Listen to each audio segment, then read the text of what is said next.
بسم الله الرحمن الرحيم الحمد لله رب العالمين الحمد لله الذي هدانا لهذا وما كنا لنهتدي لولا أن هدانا الله أشهد أن لا إله إلا الله وحده لا شريك له وأشهد أن محمدا عبده ورسوله اللهم صل على محمد وعلى آل محمد وصليت على إبراهيم وعلى آل إبراهيم إنك حميد مجيد اللهم بارك على محمد وعلى آل محمد كما باركت على إبراهيم وعلى آل إبراهيم إنك حميد مجيد ورضى اللهم عن الخلفاء الراشدين والصحابة أجمعين ومن تبعهم بإحسان إلى يوم الدين أما بعد السلام عليكم ورحمة الله وبركاته. Mes sœurs, mes frères, bienvenue dans ce jardin parmi les jardins du paradis qu'Allah nous l'accorde. En réalité, c'est le rappel qui certainement apaise les cœurs, qu'Allah subhanahu wa ta'ala nous fasse profiter de son rappel. Et donc nous le louons, nous revenons vers lui repentant. Il est la source de tout bien. C'est le premier qui n'a pas de début, le dernier qui n'a pas de fin. L'apparent, le dominant sur toute chose, le subtil, le bien informé, nous le louons, nous revenons vers lui repentant, nous lui demandons protection contre les conséquences de nos péchés et les tendances de l'homme. Les tendances de l'âme, celui qui Allah guide, nul ne saurait l'égarer. Celui qui est privé de sa guidée, nul ne saurait lui montrer le droit chemin. J'atteste donc qu'il est le seul digne d'adoration. J'atteste de la véracité, de l'exemplarité, de la prophétie de Muhammad ibn Abdillah. Qu'Allah bénisse ce prophète, sa famille, ses compagnons et tous ceux qui les auront suivis dans le droit chemin nous fassent l'honneur d'en faire partie. Ensuite donc, dans l'éthique du musulman, nous avons commencé par l'intention. N'est-ce pas que c'est la plus importante? Innamal a'malu binniyat. Les actes ne valent que par les intentions qui les animent. Ensuite, on a parlé du droit, du comportement humble et modeste et de gratitude que le musulman doit avoir vis-à-vis de son Seigneur, l'élever dans son essence, dans ses noms et attributs et dans tous ses actes. Et Allah ne fait que le meilleur. Allah a tous les droits et Allah est juste. Nous n'avons pas de droits, sauf le droit qu'Allah subhanahu wa ta'ala s'est imposé. Nous avons vu la meilleure, peut-être le plus grand bienfait qui nous est accordé, à savoir la descente et la conservation de ce livre qui est sa parole incréée, le Coran, qui vient confirmer, corriger et compléter ce qu'il avait donné aux autres prophètes, qu'Allah les bénisse tous. Ensuite, nous avons vu dans l'épisode qui a suivi, le comportement à avoir avec le meilleur des hommes, Muhammad sallallahu alayhi wa sallam. Il ne s'agit pas de vanité, il s'agit simplement d'avoir un cœur. Celui par qui Allah nous a fait sortir des ténèbres vers la lumière, celui par qui Allah a fait voir l'aveugle, celui par qui Allah a fait entendre les sourds que nous étions, celui par qui Allah subhanahu wa ta'ala nous a tracé le bon chemin, le chemin droit, en dehors duquel il n'y a que sentier. Tout bien que nous faisons, Allah a voulu que ça passe par lui. Il ne s'agit pas de l'adorer, bien entendu, comme certains ont fait avec les prophètes. Mais nous ne saurons pas être reconnaissants vis-à-vis d'Allah, puis vis-à-vis de Muhammad sallallahu alayhi wa sallam, sans l'aimer plus que nous-mêmes. C'est ce que nous avons vu, plus que nos pères, plus que nos mères, plus que nos enfants, plus que nous-mêmes. Et donc le prophète alayhi salatu wa sallam nous a enseigné tout bien, y compris un juif est venu trouver un jour un des compagnons du prophète sallallahu alayhi wa sallam, il a dit: vous prétendez, n'est-ce pas, que Mohammed vous a tout enseigné? Il a dit: oui, bien sûr. Il nous a enseigné même le sens du vol des oiseaux, même quand on va aux toilettes, comment se comporter. Il faut utiliser que la main gauche, il faut utiliser 3 pierres au moins pour se nettoyer et ne pas faire face à la qibla. Qui te l'a appris, ma soeur? Qui t'a appris ça? Mon frère, si ce n'est Mohammed sallallahu alayhi wa sallam. Et qu'Allah bénisse celui qui a dit, je veux, sans le nommer, Ibn Qayyim, qui disait, qu'Allah le bénisse, tout bien qui arrive, c'est par l'intermédiaire de ce prophète sallallahu alayhi wa sallam. Et tout mal qui t'arrive individuellement et en groupe, c'est dû à la désobéissance à celui que Allah a choisi parmi toutes ses créatures. Qu'Allah le bénisse. C'est lui qui nous a dit, et nous y croyons, que les héritiers des prophètes, ce sont les savants. Et donc, c'est la raison pour laquelle, qu'est-ce qui a honoré Muhammad sallallahu alayhi wa sallam si ce n'est la science? Qu'est-ce qui a honoré l'homme si ce n'est la science? Je vous le rappelle, quand Allah subhanahu wa ta'ala a créé Adam, qu'est-ce qu'il a fait? Il lui a enseigné le nom de, Surat al-Baqarah, le nom de tous les êtres. Les anges qui pensaient que Allah subhanahu wa ta'ala avait honoré, allait créer un être, alors que eux, matin, midi et soir, ils célèbrent la gloire d'Allah subhanahu wa ta'ala.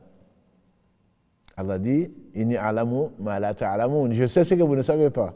Et ensuite, Allah a enseigné à Adam alayhi salam tous les noms. Ensuite, il les a présentés aux anges. Ces choses.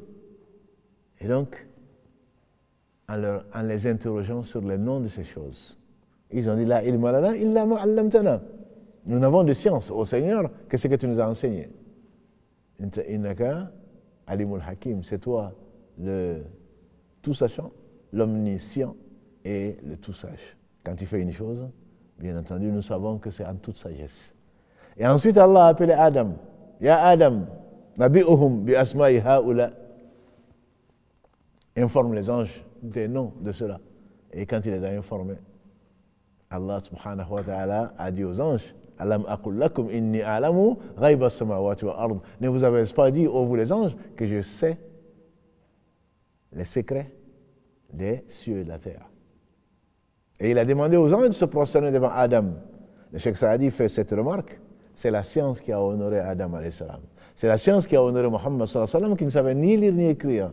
C'est la science qui a honoré les prophètes. Et c'est la science qui honorera les gens qui les auront suivis dans le droit chemin. La science est la base de tout. Et donc quand Allah veut honorer quelqu'un, c'est pas moi qui le dis. Muawiya, Kalalagré, il a dit que le prophète sallallahu alayhi wa sallam a dit Man yuridu Allahu bihi khayra yufaqihu fi din. Quand Allah veut du bien pour quelqu'un, il le fait comprendre sa religion. Il lui donne la science pour comprendre sa religion, le sens des choses. Et donc le Cheikh Saadi disait qu'Allah lui fasse miséricorde. Donc si Allah ne veut pas du bien pour quelqu'un, il ne lui apprend pas, il ne lui donne pas la science. Donc la science, c'est ce qu'Allah donne aux gens qu'il aime. Bien entendu, elle contient la foi et plus. C'est la compréhension de la foi.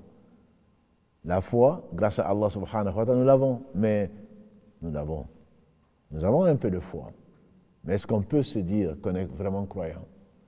Parce qu'Allah dit subhanahu wa ta'ala Innama yakhshallaha min ibadihi al-ulama. En réalité, ne craignent Allah que les seuls savants.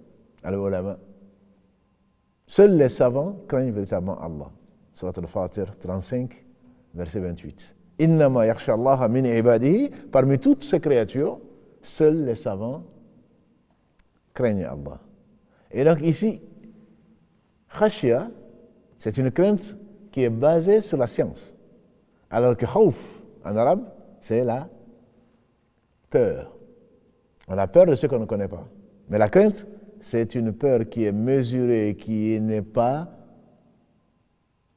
basée sur des khurafat, sur des hypothèses, sur ceci. Si je fais ça, il va me faire ça, mais je n'ai aucune science. Alors que la science, là, c'est ça qui t'amène à craindre la personne, à craindre de perdre l'amour de cet être qui est Allah subhanahu wa ta'ala, le seul digne d'adoration pour lui-même, à craindre son châtiment, certes, à craindre son enfer, à vouloir aller vers lui, subhanahu wa ta'ala, à chercher sa satisfaction, sa récompense et son rapprochement, subhanahu wa ta'ala. Et donc, c'est pour cela que la science donne aux hommes de la valeur. Et il y a des hommes qui sont des hommes de valeur. Et les meilleurs d'entre eux, bien entendu, ce sont les prophètes. Et ensuite, les messagers au-dessus d'eux. Et le meilleur d'entre eux étant Muhammad sallallahu alayhi wa sallam. Allah subhanahu wa ta'ala dit هل يستوي الذين يعلمون والذين لا يعلمون إنما يتذكر أولو الألباب. Dans la sourate Zumar 39, verset 9, Allah dit sont-ils égaux ceux qui savent et ceux qui ne savent pas? En fait, ne se rappellent que les gens qui ont quelque chose dans la tête, les intellectuels, les intelligents. إنما يتذكر أولو الألباب, ceux qui réfléchissent. Ceux qui sont, ceux qui savent et ceux qui ne savent pas ne sont pas pareils. Ceux qui savent et ceux qui ne savent pas ne sont pas égaux. Allah dit subhanahu wa ta'ala dans la sourate Mujadala 58 verset 11 يرفع الله الذين آمنوا منكم والذين أوتوا العلم درجات. Allah élève en degré les croyants parmi vous et ceux qui ont reçu la science. En degré donc. Qu'est-ce que c'est que la science? Qu'est-ce que c'est que la science? S'agit-il de ce qui va t'amener à faire des découvertes et à avoir le prix Nobel un jour ou jamais? Non, le prophète sallam nous avons dit, ne savait ni lire ni écrire. La science, dit Ibn Qayyim, qu'Allah lui fasse miséricorde, c'est Qala Allah, قال رسول الله صلى الله عليه وسلم قال الصحابة رضي الله عنهم أجمعين. La science, c'est Allah a dit, il est le vrai, il est l'omniscient. Le prophète a dit, il ne parlait pas de lui-même. In huwa illa wahyun yuha, surat al-Najm 53, verset 3-4, il ne parle pas de lui-même. Ce n'est qu'une révélation révélée. Donc l'origine, c'est le vrai. La vérité, c'est Allah subhanahu wa ta'ala. Et les compagnons, parce que les compagnons, qu'Allah les agrée tous, ont pris la science. Ils étaient les premiers héritiers, c'est les premiers savants, c'est les premiers héritiers des prophètes, du prophète Mohammed sallallahu alayhi wa sallam. Ce qu'on appelle la science, je ne parle pas du savoir. Le savoir, c'est ce que tu découvres. Et je suis un chercheur, je sais de quoi je parle.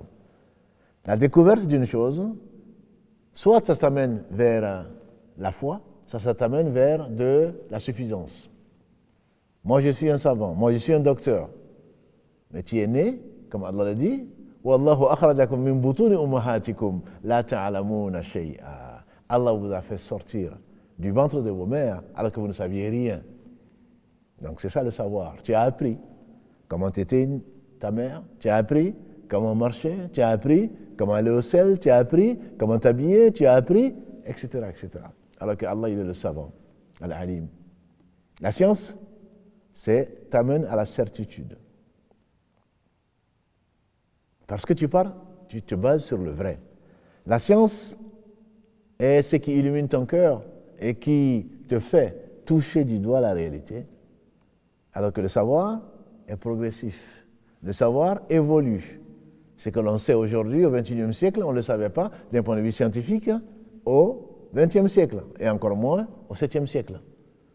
Mais parce que le savoir ne saurait jamais contredire la science, tout ce qui a été révélé par Allah subhanahu wa ta'ala, qui a été conservé tel que, comme le Coran, dont il a assuré la conservation, tu ne peux pas avoir une contradiction entre le savoir qui va découvrir la vérité et la vérité elle-même, bien entendu. Le savoir peut découvrir une partie de la vérité et une autre restera cachée jusqu'à ce que Allah donne ce savoir à quelqu'un d'autre et ainsi de suite. Et comme disent les savants, nous ne sommes que des nez sur les épaules de géants. Des gens qui ont beaucoup travaillé, pourtant se sont trompés. Ça, c'est le savoir. Et Allah dit dans la sourate Yusuf, dont nous avons souvent parlé, la sourate numéro 12, il dit au-dessus de chaque savant, de chaque détenteur de savoir, il y a un savant. Et le savant, bien sûr, c'est lui, subhanahu wa ta'ala. Allah sait, il sait absolument tout. C'est pour ça qu'on parle de l'omniscient. Il sait ce qui est, le présent, ce qui a été, n'en parlons pas, le passé, ce qui sera, où il est le seul à savoir. Les charlatans, marabouts ou autres, qui te disent il va t'arriver ceci, ceci, cela, comme l'a dit le professeur sallallahu alayhi wa sallam, ce sont des shaitans qui ont brigué une vérité qui la mélange à 99 et viennent le dire à leur suppôt. Quand tu ne te rappelles que ce qui s'est vérifié. Ah oui, il m'avait dit que j'allais me marier, bien sûr. Il m'avait dit ceci et cela. Et tout ce qu'il t'avait dit qui est faux, tu l'oublies.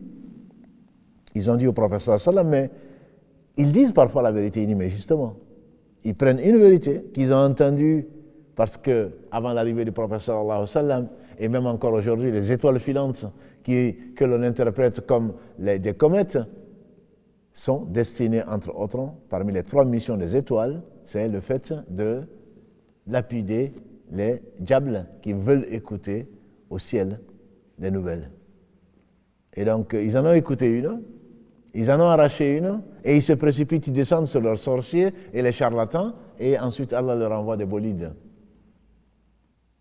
Et donc, comme on le sait, l'autre, comme disait notre mère Aïcha Kralagré, l'autre rôle des étoiles, c'est d'embellir le ciel le plus bas. Et le troisième rôle, c'est de guider les gens sur la terre ou sur la mer. Donc la science, c'est ce qu'Allah subhanahu wa ta'ala te permet de connaître pour pouvoir te guider, pour savoir pourquoi tu es là, pour savoir qui est Allah. C'est la plus grande science, bien entendu. Et c'est d'ailleurs le premier livre, je dirais, de dogme, et qui a été écrit par l'imam, le premier des 4 imams, je veux dire, Nu'man ibn Thabit, qu'on connaît sous le nom de Abu Hanifa, qu'Allah lui fasse miséricorde ainsi qu'à tous nos savants.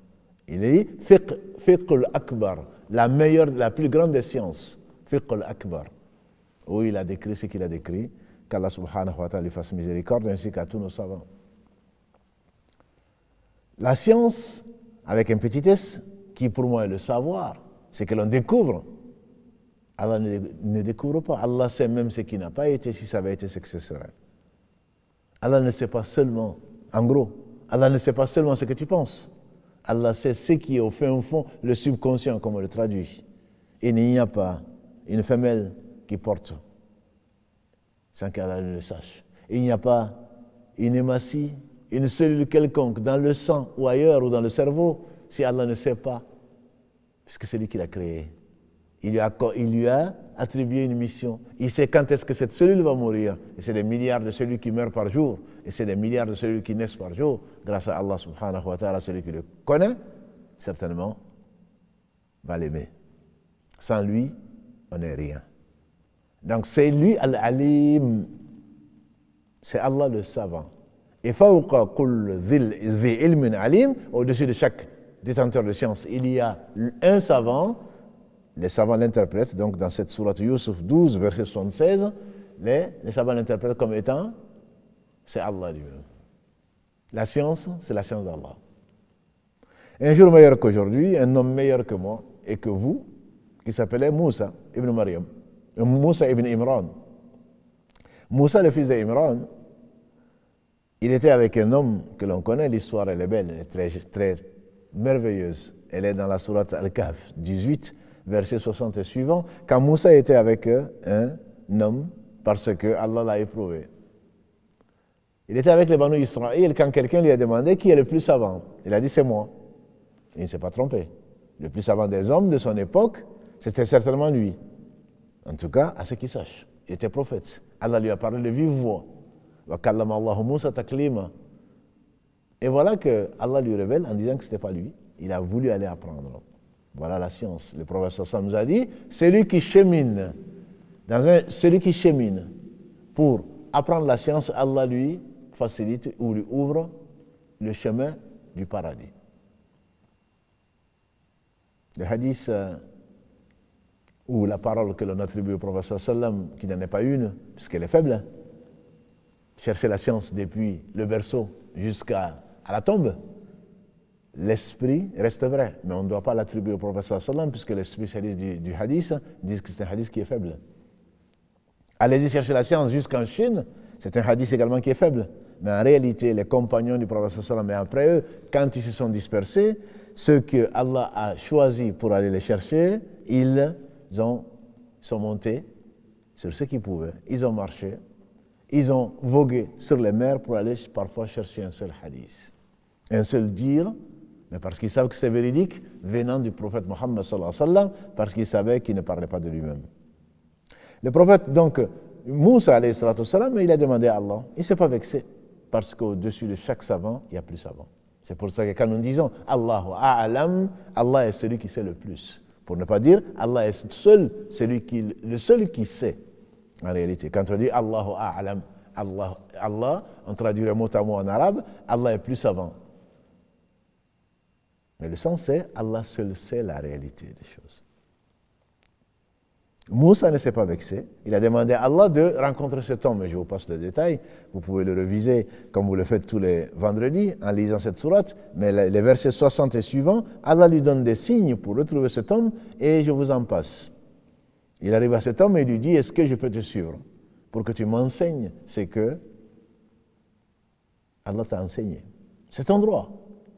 N'est-ce pas que ce monde est maudit, comme l'a dit le prophète sallallahu alayhi wa sallam. Abu Huraira rapporte que le prophète sallallahu alayhi wa sallam a dit Ala adunya mal'unatun, mal'unun ma fiha illa dhikra Allahi wa ma wala wa aliman wa muta'alliman. Ce monde n'est-il pas maudit? La réponse est connue. Maudit, c'est ce qu'il contient, sauf le rappel d'Allah et ce qui peut lui être assimilé. Et quoi? Aliman, un savant, wa muta'alliman et un élève. Donc Moussa part avec un page qui l'accompagne et ils vont voguer, ils vont marcher, et ils sont fatigués et ils demandent le poisson, c'est là où le poisson va disparaître. C'était justement le signe. Ils demandent à l'homme, est-ce que je peux te suivre pour que tu m'enseignes? C'est que Allah t'a enseigné. Il dit, tu ne pourras pas me suivre parce que tu ne seras pas patient à ma compagnie. Bref, je vais arriver à ça. Pourquoi? Parce que l'homme et Moussa, ils ont fait du stop, ils sont montés dans un bateau et l'homme a commencé à faire des brèches dans ce bateau. Mais comme du romantisme, un oiseau s'est posé sur le rebord de ce bateau. Et l'oiseau a pris quelques gouttes d'eau, quelques gorges d'eau. On imagine que c'est mesurable en quoi? Même pas millilitres. Même pas millilitres. Tellement c'est peu. On imagine un oiseau avec son bec qui va venir chercher quelques gouttes d'eau. Et Allah inspire à cet homme cette phrase, Ya Moussa, ta science, c'est-à-dire la Torah, que Allah t'a révélée, et la science que Allah m'a donnée, c'est-à-dire l'explication des choses, de certaines choses cachées, par rapport à la science d'Allah, les deux réunis, nos deux sciences, nos deux savoirs, on dira, par rapport à la science d'Allah, ne sont pas plus que ces quelques gorgées que cet oiseau vient de prendre par rapport à l'étendue de la mer. Par rapport à l'étendue de la mer. Alors si tu es savant, si tu connais Allah, tu sauras que tu ne connais rien. Pas grand-chose. La science d'Allah est infinie et Allah sait absolument tout. La science, c'est Allah qui dit. Qal Allah, c'est la science. Le reste, c'est un savoir. Qal Allah, le prophète sallam ne parlait pas de lui-même. Donc la science, le savoir du prophète sallam fait partie de la science d'Allah subhanahu wa ta'ala. Et Allah a enseigné à l'homme ce qu'il ne sait pas. Allama al-insana ma lam ya'lam, c'est Allah qui nous a enseigné, et c'est le premier verset que l'ange Gabriel alayhi salam, à qui Allah a enseigné le Coran, comme il a enseigné la Torah et le reste, quand il est venu enseigner au prophète sallallahu alayhi wa sallam, cette science, il l'a faite, donc, sur l'ordre d'Allah, et bien entendu, c'est Allah qui lui a enseigné ce qu'il ne savait pas. Et il est venu enseigner au prophète sallallahu alayhi wa sallam, qui lui, à son tour, nous attestons qu'il nous a enseigné ce qu'Allah a voulu nous laisser. Donc le savant, l'omniscient, c'est Allah subhanahu wa ta'ala qui sait absolument tout. Même une chose qui n'est pas arrivée, si elle avait été par la sagesse d'Allah subhanahu wa ta'ala qui n'a pas voulu qu'elle se réalise, si elle avait été, c'est que ce serait. Ne te mets pas à la place d'Allah inconsciemment en disant si ceci était, si j'avais fait ceci, c'est un mensonge. Et inconsciemment, tu as parlé de choses que tu ne sais pas. Parce qu'Allah seul sait d'une chose qui n'est pas arrivée, si elle était arrivée, c'est qu'elle serait. Donc Allah, il est le savant, Al-Alim. L'imam Ashinqiti, qu'Allah lui fasse miséricorde, il dit que c'est le plus grand sermonneur, c'est le plus grand censeur. Cet attribut d'Allah subhanahu wa ta'ala qui est la science, quand tu sais que Allah sait ce que tu dis, et nous jurons parfois par Allah, Allah sait que je suis sincère, et Allah sait que tu es menteur. Allah sait que je n'ai pas voulu dire ça, Allah sait que c'est faux, tu l'as fait exprès. Allah sait que je ne médis pas, alors que c'est un prétexte que Satan te donne pour commencer à médire. Quand on commence généralement, Allah sait que ce que je dis, ce n'est pas de la médisance, alors mieux vaut te taire. Parce que pour que tu te justifies, c'est que tu ne connais pas Allah. Allah sait le tréfonds, Allah sait toutes choses. Il n'y a pas de feuille qui tombe, il n'y a pas une goutte de pluie qui tombe.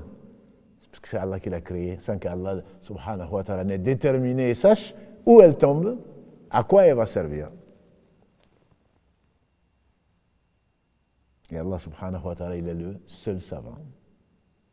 Quand il aime quelqu'un, il lui enseigne la science. Et il a aimé les prophètes alayhi salam, ce sont les plus grands savants. Les savants, c'est ceux qui craignent Allah. Ils connaissent Allah. Ils connaissent ce qu'Allah aime et il n'a besoin de rien. Si on avait le cœur, tous, hommes et djinns réunis, du premier au dernier, si on avait le cœur le plus pur, comme le plus pur d'entre nous, on pense à l'ange Gabriel alayhi salam, cela n'augmenterait rien au royaume d'Allah. Donc les savants n'apportent rien à Allah, c'est Allah qui leur a donné cette science ou ce savoir. Et c'est eux qui ont besoin d'Allah. Allah n'a besoin de personne. Al-Ghani, le riche, celui qui se passe de tout. Al-Hamid, le digne de louange. Oh, vous les gens, vous êtes les indigents vis-à-vis d'Allah. C'est Allah qui est le riche, celui qui se passe de tout. C'est lui le digne de louange, subhanahu wa ta'ala, comme il le dit dans le verset 15 de la sourate Al-Fatir, sourate 35. Et donc les savants, qui sont-ils? Ce sont les héritiers des prophètes, comme Allah subhanahu wa ta'ala a mis dans la bouche du prophète sallallahu alayhi wa sallam lui-même. D'après Abu Darda Kalalagré, un compagnon connu, noble compagnon,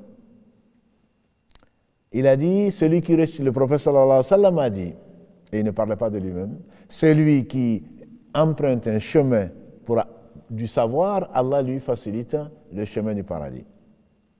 Les savants profitent de la prière des habitants des cieux et de la terre, y compris, a-t-il précisé, alayhi salatu salam, la fourmi dans son trou et les poissons dans la mer. Prie pour le pardon du savant. Prie pour le pardon du savant, en demandant à Allah subhanahu wa ta'ala de lui pardonner. Pour celui qui enseigne le bien. Et il a dit, le prophète sallam, donc dans ce hadith, les savants sont les héritiers des prophètes. Et les prophètes ne laissent ni dinar, ni dirham. Ce qu'ils laissent, c'est la science ou le savoir. C'est la science. Et celui qui en a eu, celui qui a pu en profiter, il a eu une grande part. Il a eu une grande part, effectivement, celui qui en a profité. Parce que la science, c'est quoi? Le plus important dans la science, ce n'est pas tellement la matière en tant que telle, on appelle ça de l'instruction. L'enseignant est un instructeur. Le savant, c'est quelqu'un qui craint Allah, comme nous l'avons dit, comme Allah le dit, subhanahu wa ta'ala. Quand on apprend la science, l'intention doit être quoi? De lever l'ignorance que nous avions sur une chose que Allah nous a enseignée et d'aider autrui à lever cette ignorance-là. Donc avant toute chose, comme tous les actes ne valent que par l'intention qui les anime. Combien de gens ont voulu apprendre et ils n'ont pas appris pour Allah. Tout ce qui est fait pour autre que Allah, Allah ne l'accepte pas. Nous sommes souvent revenus sur ce hadith où le prophète sallallahu alayhi wa sallam a dit les 3 premiers combustibles de l'enfer. Il a commencé souvent par celui qui apprend le Coran par cœur. Et s'il y a la science, c'est bien dans le Coran. Celui qui apprend le Coran par cœur,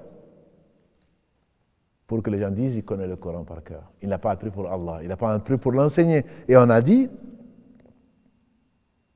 que Ahlul Qur'an, Ahlullah wa khasatu. Les gens du Coran, ce sont les gens spécifiques que Allah a élus particulièrement. Mais bien sûr, à condition qu'il l'ait appris pour lui. Donc le plus important, ce n'est pas tellement la quantité de science. Le plus important, c'est l'intention. Et cette intention, c'est par cette intention pour lever sa propre ignorance. Parce que quand tu sais qui est Allah subhanahu wa ta'ala, alors quand tu désobéis à Allah, tu es un ignorant comme on a dit. C'est l'unanimité de l'avis des compagnons du prophète sallallahu alayhi wa sallam. Donc connaître la science, ce n'est pas pour l'enseigner. Connaître la science, c'est se l'appliquer. مثل الذين حملوا التوراة ثم لم يحملوها كمثل الحمار يحمل أسفارا. Ceux à qui la Torah a été donnée, dit Allah dans la sourate Jumu'ah, sourate 62, l'exemple de celui à qui la Torah a été donnée et qui ne l'a pas appliquée, c'est l'exemple d'un âne qui porte un fardeau. C'est vrai pour la Torah, c'est vrai pour autre chose. L'âne est docile, l'âne porte le fardeau et l'âne ne sait pas ce qu'il porte. Et donc la science, c'est avant tout ce qui va te faire sortir toi des ténèbres vers la lumière. C'est ce qui va te connaître ton Seigneur. C'est que ton Seigneur aime alors qu'il n'a besoin de rien. C'est que ton Seigneur déteste. Et c'est que ton Seigneur t'a promis comme paradis sa satisfaction si tu appliques ce qu'il t'a donné. Avant toute chose, c'est ça. Et ensuite, les savants ont cet avantage de l'enseigner à autrui. Et comme l'a dit le prophète sallallahu alayhi wa sallam, d'après Abu Huraira encore, Kalalagré, celui qui a transmis le plus de hadiths du prophète sallallahu alayhi wa sallam, Abu Huraira a dit que le prophète sallallahu alayhi wa sallam a dit, celui qui montre une voie de bien, il a la récompense.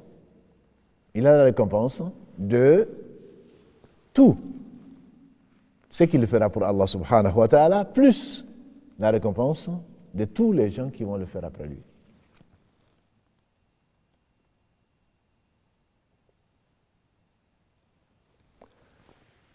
Celui qui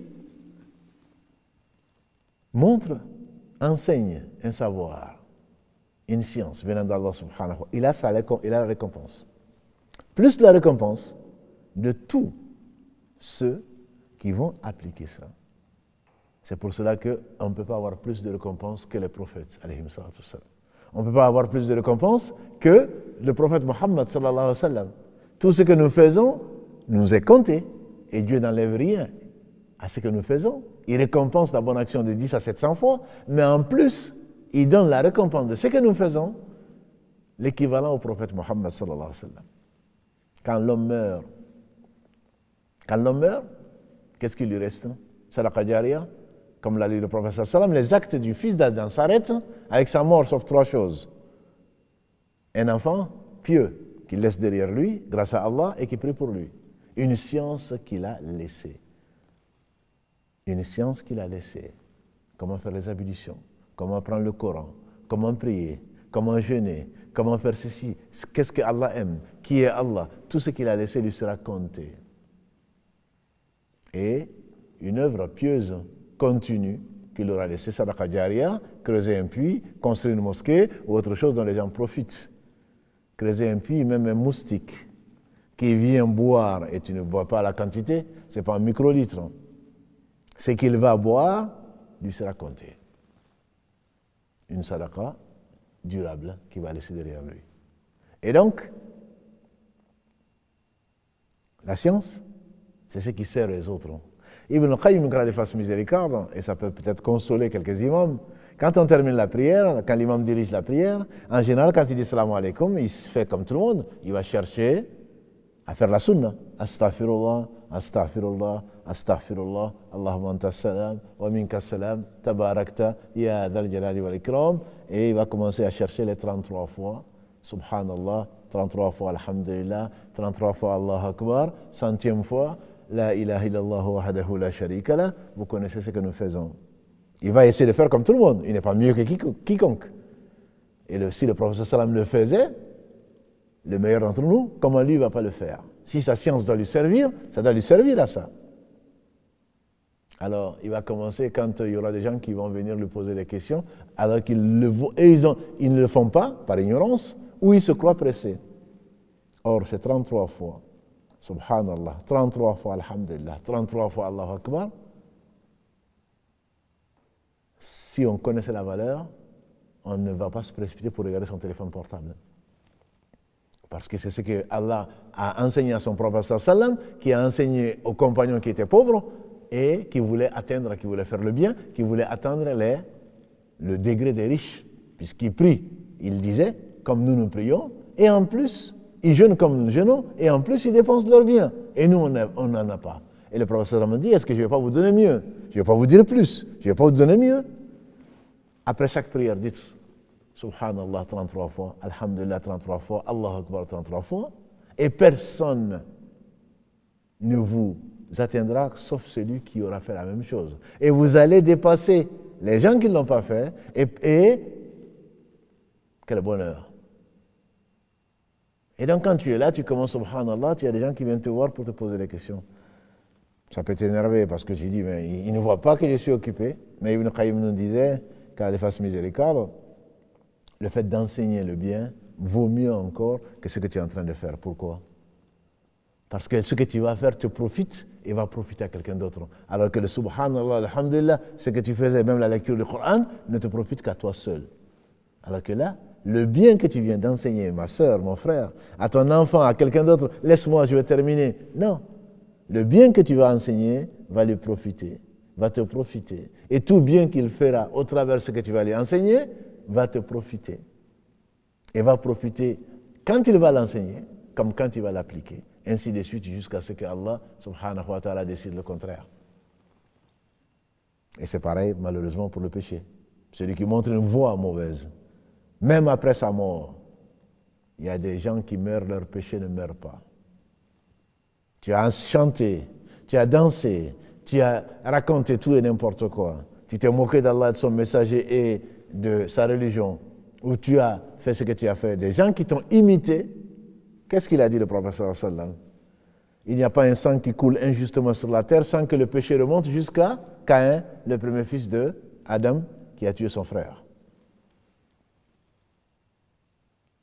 Et donc, la science que tu vas transmettre à ton épouse, à ton époux, à tes enfants, à ton voisin, à celui qui et regarde ce live, à ce que tu vas raconter après toi, qui a appris ceci, ça te sera compté jusqu'au jour du jugement dernier. Tu vas en profiter sans rien amoindrir, bien entendu, à ce que ça va rapporter à la personne qui va l'appliquer et qui va l'enseigner. Notre Seigneur est généreux.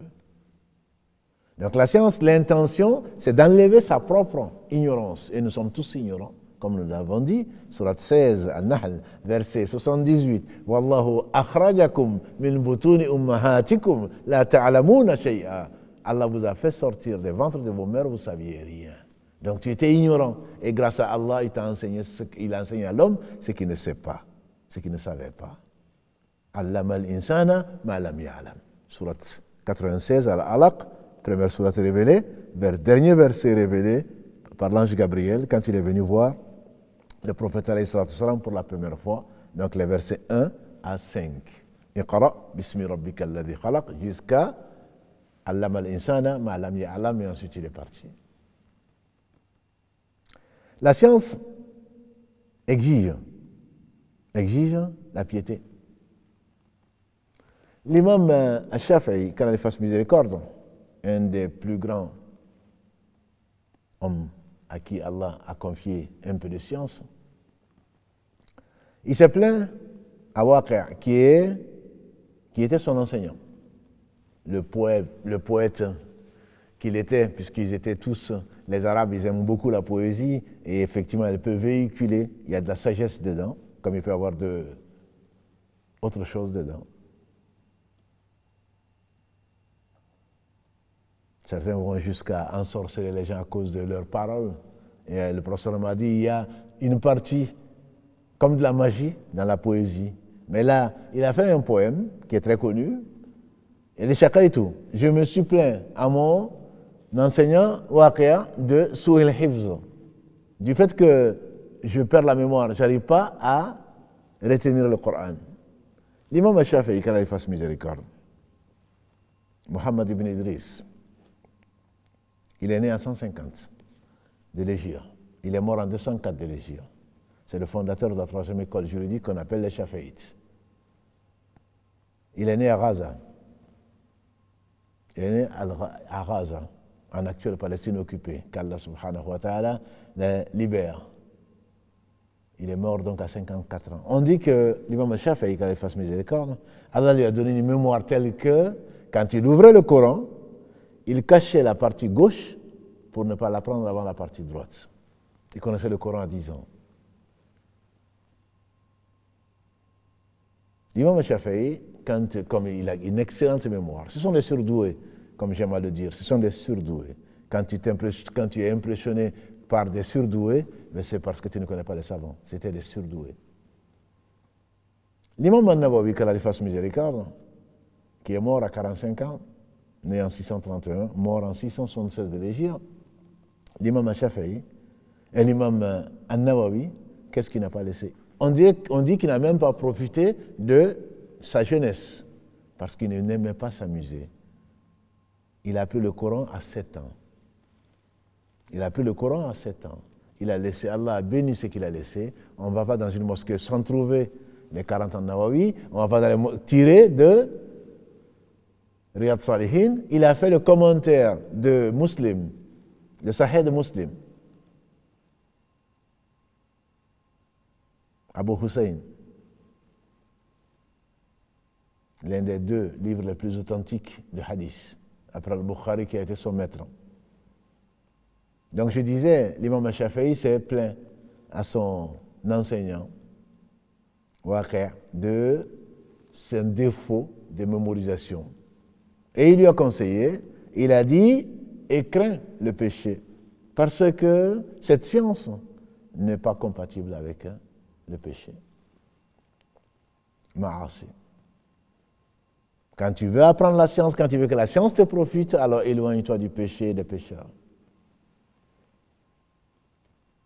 C'est ce qui amène que les savants, c'est ceux qui craignent le plus Allah, comme il le dit dans la sourate 35, verset 28. Les savants, si tu veux vraiment mériter chez Allah, je ne parle pas chez les gens, ce n'est pas une question de turban, ce n'est pas une question de tenue. C'est une question de cœur. Le prophète me disait, n'est-ce pas qu'il y a dans le corps un morceau de chair qui, quand il est saint, tout le corps est saint. Et quand il est corrompu, tout le corps est corrompu. N'est-ce pas que c'est le cœur? Et il a dit, at-taqwa hahuna, at-taqwa hahuna, at-taqwa hahuna. La piété, elle est là. Montrant 3 fois sa poitrine, alayhi salatu wassalam. La science donc c'est que qala Allah, qala Rasulullah sallallahu alayhi wa sallam, qala sahaba. Les plus grands savants, ce sont les compagnons du prophète sallallahu alayhi wa sallam, après les prophètes bien sûr. C'est la meilleure des générations. Quand le prophète m'a dit, khayrul qarni, le meilleur des générations, c'est la mienne. Khayrul qurun, qarni. Khayrul qurun, qarni. La meilleure des générations, c'est la mienne. Ensuite, la génération qui a suivi,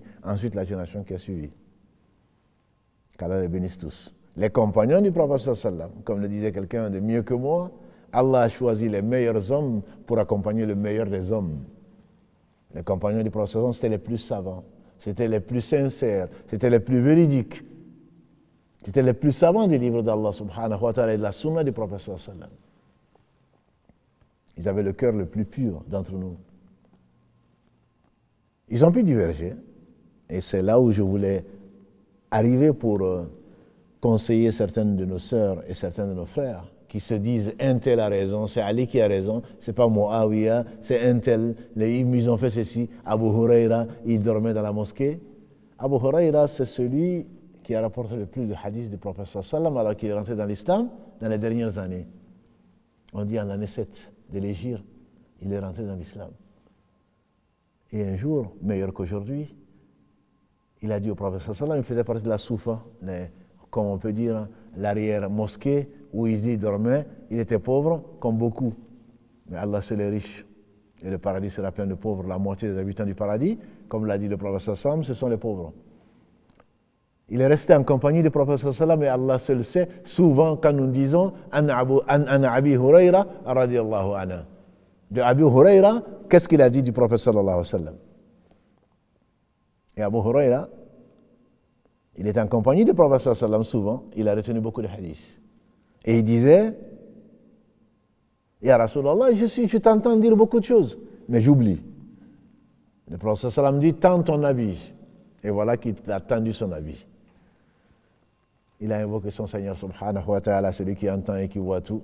Et ensuite il a dit, ramène ton habit. Et il a ramené son habit sur lui. Et il a dit, depuis ce jour, je n'ai pas oublié un seul hadith du prophète sallallahu alayhi wa sallam. C'est au travers d'eux, alhamdulillah, ce sont les plus grands savants. Et au-dessus de chaque savant, on a dit, de chaque homme de savoir, il y a un savant. Et le prophète sallallahu alayhi wa sallam nous a dit que l'exemple de ce qui m'a été confié, c'est comme une pluie qui descend sur la terre. 3 catégories de terre. Une terre fertile qui retient l'eau et de la pousse, du fourrage et de l'herbe pousse et les animaux et les hommes viennent en profiter. Et une terre qui est argileuse plutôt. Rien ne pousse, mais elle retient l'eau pour que les gens viennent y boire. Et une terre qui est sablonneuse, on dirait, qui ne retient ni eau, ni n'est fertile, rien ne pousse. Cette dernière est comparable aux gens qui n'ont pas profité de ce qui a été envoyé au prophète sallam. La deuxième catégorie, celle qui est argileuse, elle n'est pas molle, puisqu'il y a de l'eau, les gens viendront boire. Et le prophète sallam a dit, Ballighu anni walau aya, transmettez de moi ne serait-ce qu'un verset. Et il se peut que celui qui entend comprenne mieux que celui qui l'a entendu directement. Il se peut que celui à qui on transmet plutôt comprenne mieux. Et ceci fait partie de la première catégorie que Allah subhanahu wa ta'ala a préféré parmi les savants, des gens qui ont compris et qui ont analysé et qui ont entendu, pas de la bouche du prophète sallam, mais qui ont compris. Allah les a fait comprendre et qui ont enseigné. Ils ont même mieux compris que les gens qui leur ont enseigné. Et parmi eux, il y a ceux que l'on connaît, comme les imams de cette communauté, parmi lesquels les 4 que nous connaissons, mais ce ne sont pas les seuls. Parmi lesquels les 4 que nous connaissons, dans l'ordre chronologique, comme on a dit, c'est Nu'man Ibn Thabit, Abu Hanifa, quel intelligent, quel homme intelligent. On dit qu'il était redoutable dans la discussion avec ceux qui prétendaient ne pas croire en Allah. Il était intelligent. Allah subhanahu wa ta'ala, qui soit satisfait de lui, il l'a rappelé à l'an 150 de l'Hégire, l'année où l'imam Shafi'i est né. Il était d'origine perse. Il a vécu à Koufa. C'est la première école. Il a été contemporain, sans avoir été le maître, de l'imam Malik ibn Anas, Kalalagré, qui était originaire de Yémen, qui est né en 93 et qui est mort en 179 de l'Hégire. Il était le savant de l'Arabie. Il est très connu. Et c'est lui qui est l'auteur d'Al-Muwatta. C'était un des premiers muhaddiths qui a rapporté son maître. L'un de ses enseignants, c'était Nafi'. Nafi' était Maula d'Ibn Omar. Et Nafi', c'est ce que nous appelons aujourd'hui Qaloun, ou ce que nous appelons aujourd'hui le Warsh. Dans le Coran, ce n'est pas Warsh. Warsh est un des élèves de Nafi'. Il a appris le Coran par cœur, selon la version, deux des versions au moins, celui qui a enseigné à Asim. Mais c'est Asim plutôt qui a donné Hafs, qui est le maître de Hafs. Nafi', qui a enseigné à la fois le Coran qu'on appelle nous Warsh et que l'on trouve, qu'on lit souvent au Maghreb, et également le Qaloun que l'on trouve en particulier en Tunisie, qui est entre le Warsh et le Hafs. Allah a honoré Warsh, on dit c'est le Warsh, mais en fait c'est un Nafi', qui est un des enseignants principaux de l'imam Malik. Nafi' a appris directement de Ibn Omar, que nous savons être l'un des 4 qui a rapporté le plus de hadiths du prophète sallallahu alayhi wa sallam, et son père c'était Omar ibn Khattab, qui était encore plus savant. Lui, il est mort en 179, qu'Allah lui fasse miséricorde. Quelqu'un qui a appris chez l'imam Malik, qui est Shafi'i dont nous avons parlé, et qui est mort en 204 de l'Hégire. Il est né à Gaza, on a dit. Il a vécu à la Mecque. Et ensuite, il a été en Égypte. Et c'est l'un des plus grands savants de cette communauté, en tout cas l'un des plus intelligents de cette communauté. Et Allah lui a enseigné ce qu'il a voulu. Il a été élève de l'imam Malik. Et on dit qu'il a quitté Médine, puisque l'imam Malik n'a pas quitté Médine. Il est né là, et il est d'origine du Yémen, il est mort là. Qu'Allah l'agrée, qu'Allah lui fasse miséricorde. Il a été élève de l'imam Malik, il a formé sa propre école, pas parce qu'il avait envie d'être célèbre, c'est Allah qui l'a rendu célèbre. Il élève qui il veut, il rabaisse qui il veut, il humilie qui il veut, il honore qui il veut, subhanahu wa ta'ala. Et donc on a un des élèves célèbres de l'imam Shafi'i, qui est l'imam Ahmad ibn Muhammad ibn Hanbal, qui est le fondateur de la 4e école, et qui est mort en 241, qui a été l'élève de l'imam Shafi'i, qui lui-même a été élève de l'imam Malik. Voilà 4 imams, mais ce ne sont pas les seuls. Al-Awza'i et bien d'autres ont formé des écoles. Allah a voulu nous laisser ces 4 écoles qui sont les 4 écoles principales de la Sunna, qu'Allah le fasse miséricorde. Ils ont pu diverger.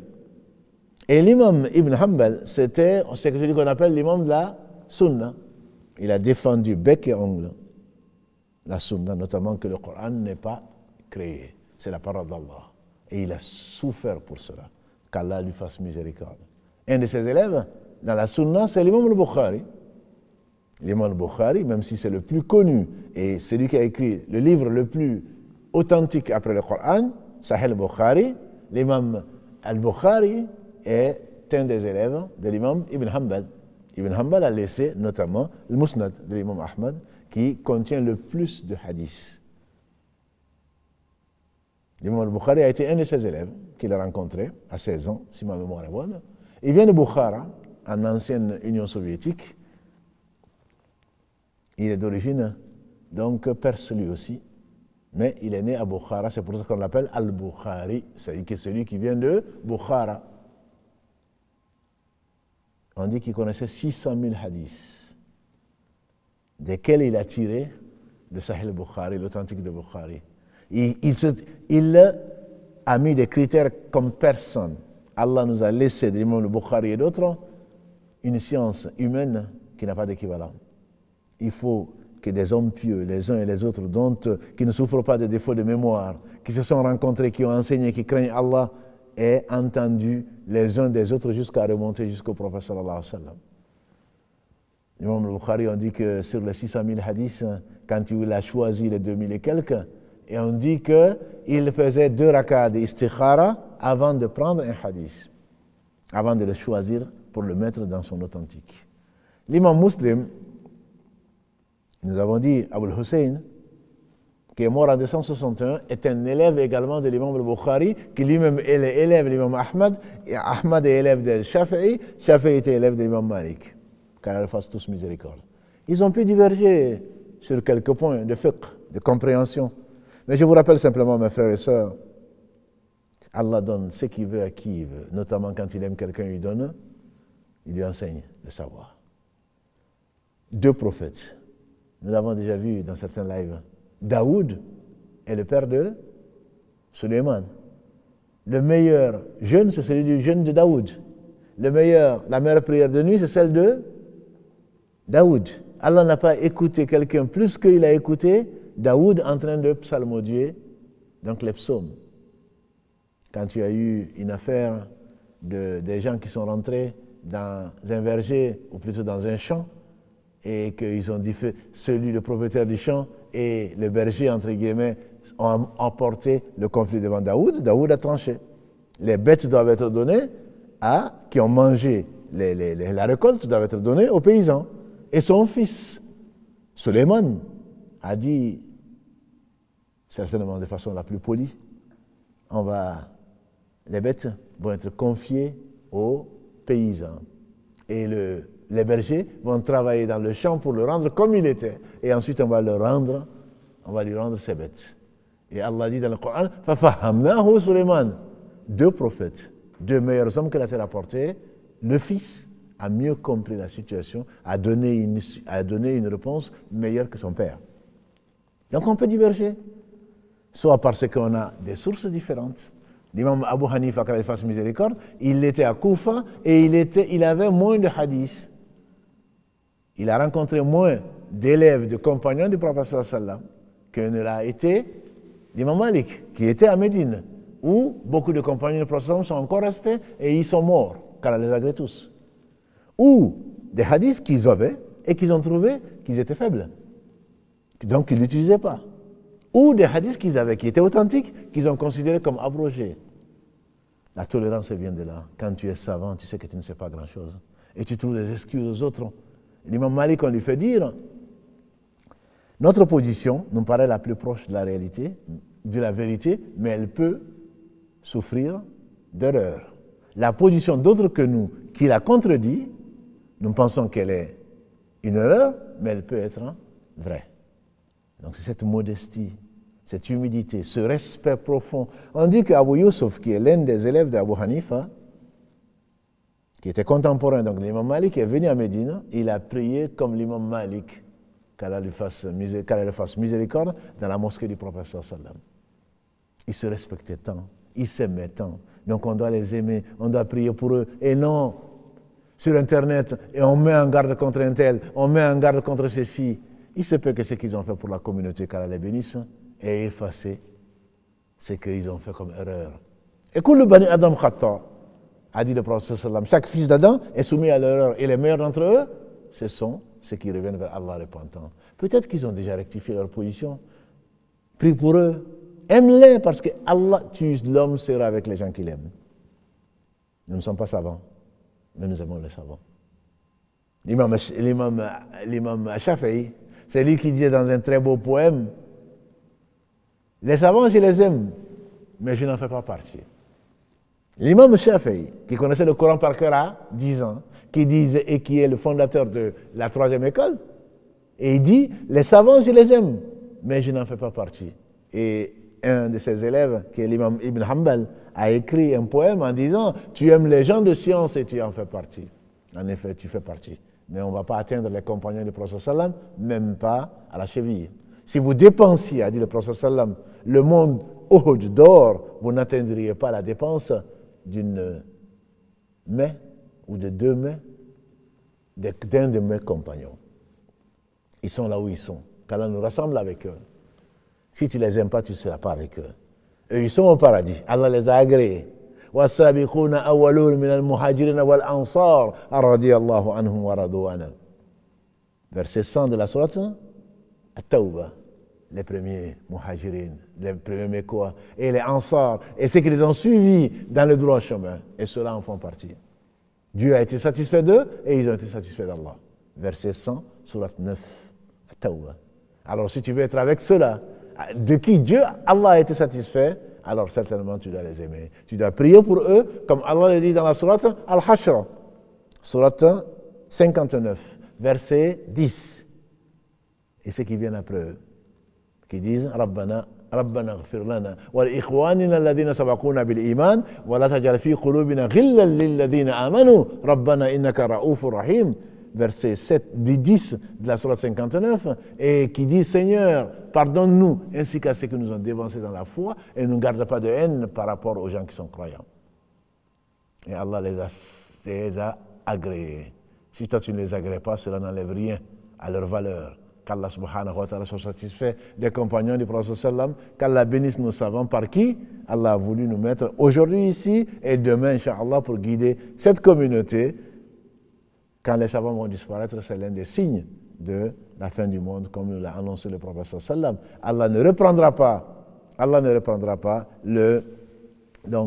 la science du cœur des gens, mais c'est par la mort des savants, qu'Allah les bénisse tous. Rapidement, donc l'homme qui était avec Al-Khidr, et l'homme qui était avec Moussa, c'était pas Dhul Qarnayn. Dhul Qarnayn, c'est après. C'est une autre histoire qu'Allah nous permettra peut-être de raconter. C'est l'homme vert Al-Khidr. L'homme vert Al-Khidr, c'était pas Dhul Qarnayn. L'énigme pour terminer, c'est donc aujourd'hui symbole de la toute-puissance d'Allah subhanahu wa ta'ala, signe, symbole de la toute-puissance d'Allah subhanahu wa ta'ala, conséquence de désobéissance, et synonyme donc de limitation. Signe de la toute-puissance d'Allah subhanahu wa ta'ala, ou symbole de la toute-puissance d'Allah subhanahu wa ta'ala, conséquence de désobéissance et prototype, si on peut l'appeler ainsi, de limitation. Qui suis-je?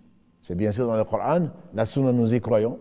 Nous ne croyons comme science qu'au Coran et à la Sunna et à ce que les compagnons ont apporté, mais les énigmes sont sur le Coran pour nous faciliter parce que la science est une fleuve, Dahra. On peut faire juste nous limiter pour vous enseigner donc ce que Allah subhanahu wa ta'ala a fait descendre en toute vérité, qui est sa parole incréée. Qu'Allah bénisse Mohammed, sa famille, ses compagnons, tous les savants. Je dis bien tous les savants, ceux qui craignent le plus Allah subhanahu wa ta'ala, qui nous les fasse aimer pour nous rassembler avec eux au plus haut degré du paradis.